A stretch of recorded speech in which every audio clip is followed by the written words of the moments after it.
Well, hey guys, Trey with Sips Podcast here. I want to thank you guys for tuning in to this YouTube video of Sips Podcast, and we're looking forward to a great 2022. Happy New Year to you guys. And I'm sure by now you are starting to know some people who are starting to develop some resolutions. Those New Year's resolutions that are normally made at the beginning of the year and then soon forgotten within a few weeks into that new year. But I'm hoping that that's not the case for a few NBA teams that I'm going to give you today. I'm going to list a few NBA teams, just a few that I think should have some very important New Year's resolutions and really should go by them and follow them in order for them to have some success. I want to start with the Los Angeles Lakers. My New Year's resolution for the Los Angeles Lakers is this: get it together and win consistently. Now, we know, there was a lot of hype with the Lakers coming into this new year. Obviously, they added Carmelo Anthony. They added, they brought Dwight Howard back. They added the veteran Rajon Rondo, brought him back to LA.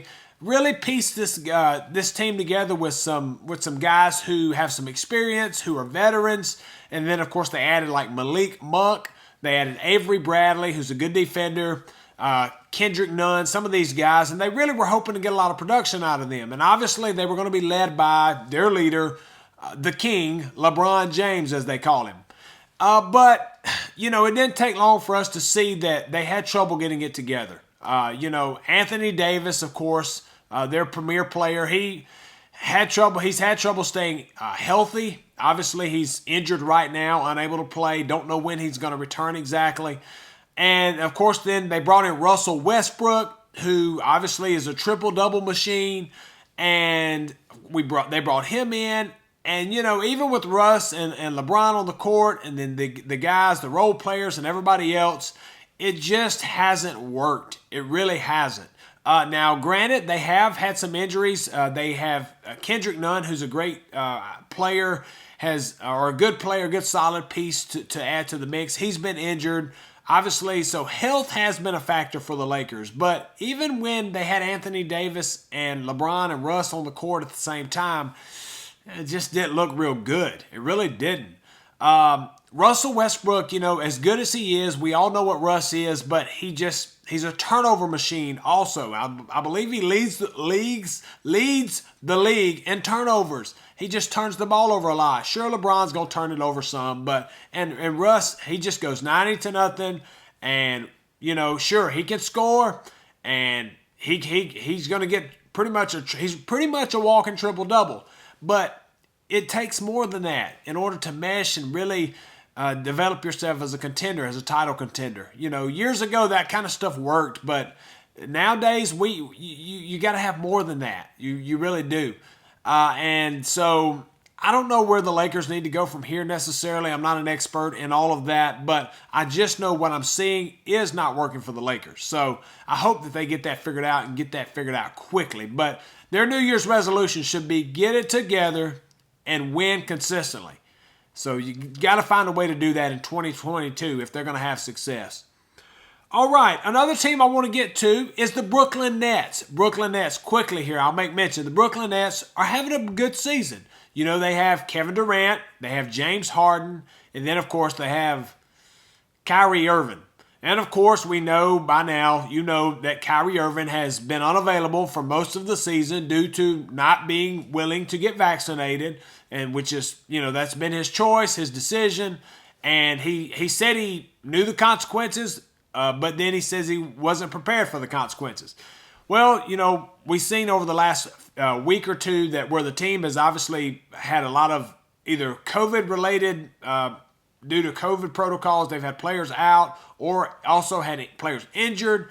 And so they pretty much have went back and said, okay, Kyrie, you can play on the away games. We'll let you play on the away games due to our policy in place. You can't play at home games, but you can play for the away games. So he hasn't returned to play a game just yet. He's just practicing and trying to get back up to game speed. But the New Year's resolution for the Brooklyn Nets is this: find a way, with or without Kyrie, to win it all.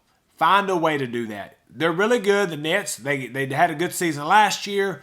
And you know, when KD's healthy and when James Harden is healthy, when those guys are on the court, they can really make a lot of magic stuff happen. But with or without Kyrie, whether you have him or not, you've got all this other talent on your team. Figure out a way to get it done. Can you do that? And we'll see. But that should be a resolution for the Brooklyn Nets in 2022. Another team that I think I have a great resolution for is the Chicago Bulls. Have you seen the Chicago Bulls here lately? They're playing really well. I mean, they're being talked about. They haven't been talked about excessively since Jordan left, and that's been a while ago. But the Bulls are kind of making a splash and making a name for themselves. These young, new-look Bulls players are really doing well. Remember, they added Lonzo Ball. They added, of course, they've got DeMar DeRozan. Of course, you know, Zach LaVine and Alex Caruso. They brought him over from L.A., and these guys are playing well. They're young, they're fun to watch, and they're playing really good ball. DeMar DeRozan has had 2 buzzer beaters in just the past, few days. He's had 2 game-winning buzzer beaters, and they've recorded their 7th straight victory. So that's awesome for the Chicago Bulls. But my resolution for the Chicago Bulls is this. Keep it up. Right now, as it stands, as of today, they are leading in the Eastern Conference. They have a 1-game lead over the Brooklyn Nets. So Chicago, keep it up. That's my resolution for you in 2022. All right. My last and final team that I want to give our New Year's resolution for in 2022 goes to the Philadelphia 76ers. And, of course, we all know the 76ers, I want to give them credit. They are having some success this season. They just came off some victories, very key victories or important victories against the Brooklyn Nets and a few other teams. And, of course, they have Joel Embiid, and as long as they have him and some decent players around him, they can thrive, and they've shown the ability to do that. The bigger story with Philadelphia all year long, all season long, has been Ben Simmons. And by now, we have grown weary. I've grown weary of even thinking about Philadelphia 76ers and the Ben Simmons situation. We know that Ben Simmons hasn't played. We know you kind of have followed probably by now, if you're a sports fan, about the mental health situation with Ben at the beginning of the season. And, of course, he was out, and then there was this, they were in this weird spot during the offseason, and just there's some tension there between, the leadership in Philadelphia and, of course, Joel Embiid and Ben, and just there's been a whole saga surrounding all of that. But my New Year's resolution is to Philadelphia 76ers for 2022 is this. Find a new home for Ben Simmons. Find a new home. There's been several trade rumors. I've grown weary even talking about trade destinations and trade rumors for Ben Simmons because there's just been so many. One of the recent ones I've heard is to the Cleveland Cavaliers. I've heard that one. I've heard to the Lakers. I've heard, obviously, there was a lot of talk about him going to Portland toward the beginning of the season. I am hearing that the 76ers are not interested in prolonging this saga, that they are wanting to move off him before the trade deadline is up. We will see. The trade season is about to open up for the NBA, so we'll see if that happens or not, but don't know. Ben Simmons I think he just recently got engaged to someone over in the UK. He's just doing all kind of stuff. And I don't know that basketball is really a priority for him. I wonder sometimes if he's even enjoying this process, this whole saga and everything. I don't know. Some people love drama, and I'm beginning to wonder about that with Ben Simmons. But that's my resolution for the Philadelphia 76ers in 2022 is find a new home for Ben Simmons. If you can do that, I think you'll be much better off because they've proven that they can continue to win without him. They just need a few more pieces there to add. Hopefully they can get in exchange for Ben Simmons and to really put them over the top. So good luck with that, Philadelphia. Good luck to all of those teams for those resolutions. All right, guys, that's all for now on Sips Podcast. Subscribe to this video. Tell other people about this video, guys, and we will talk to you soon. Bye-bye.